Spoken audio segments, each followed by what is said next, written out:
ঘড়িতে তখন বেলা 11:45। পবিত্র জিলহজ মাসের প্রথম দিনে ক্যালিফোর্নিয়ার সান দিয়েগোর ক্লেয়ারমন্ট এলাকার ইসলামিক সেন্টারে সমবেত হচ্ছিলেন মুসল্লিরা। ঠিক তখনই আকস্মিক গুলির শব্দে চূর্ণ বিচূর্ণ হয়ে যায় চারপাশের শান্তি। মসজিদ প্রাঙ্গণেই অবস্থিত বেসরকারি স্কুল ব্রাইট হরাইজন একাডেমির লোয়ার ক্যাম্পাসে তখন ক্লাস করছিল শতাধিক কোমলমতি শিশু। খবর পেয়ে মাত্র 4 মিনিটের মধ্যে ঘটনাস্থলে পৌঁছায় ভারী অস্ত্রশস্ত্রে সজ্জিত কয়েক ডজন পুলিশ ও সোয়াট টিম।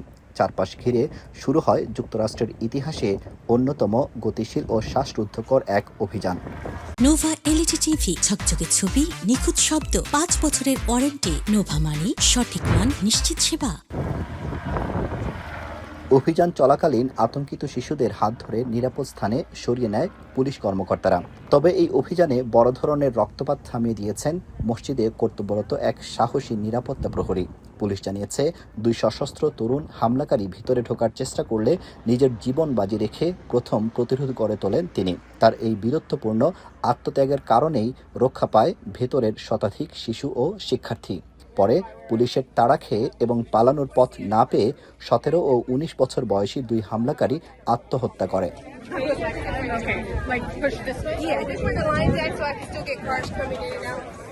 ঘটনার পর এক আবেগঘন ভিডিও বার্তায় সব শিশু ও শিক্ষক নিরাপদ আছেন বলে নিশ্চিত করেছেন মসজিদের ইমাম।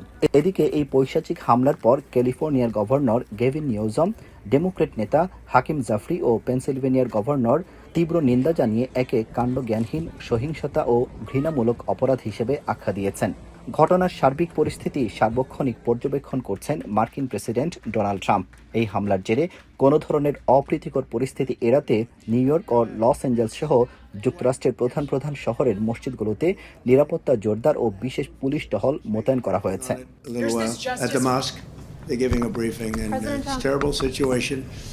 I've been given some early updates, but তদন্ত সংস্থাগুলো এই কাপুরুষোচিত হামলাকে আপাতত হেট ক্রাইম বা বর্ণবাদী ঘৃণামূলক অপরাধ হিসেবে বিবেচনা করে তদন্তের কাজ চালিয়ে যাচ্ছে। তবে এই রক্তক্ষয়ী ঘটনার পর পুরো যুক্তরাষ্ট্রের মুসলিম কমিউনিটির মাঝে এক ধরনের আতঙ্ক ও ক্ষোভের সৃষ্টি হয়েছে। আব্দুল আহাদ, এখন যুক্তরাষ্ট্র।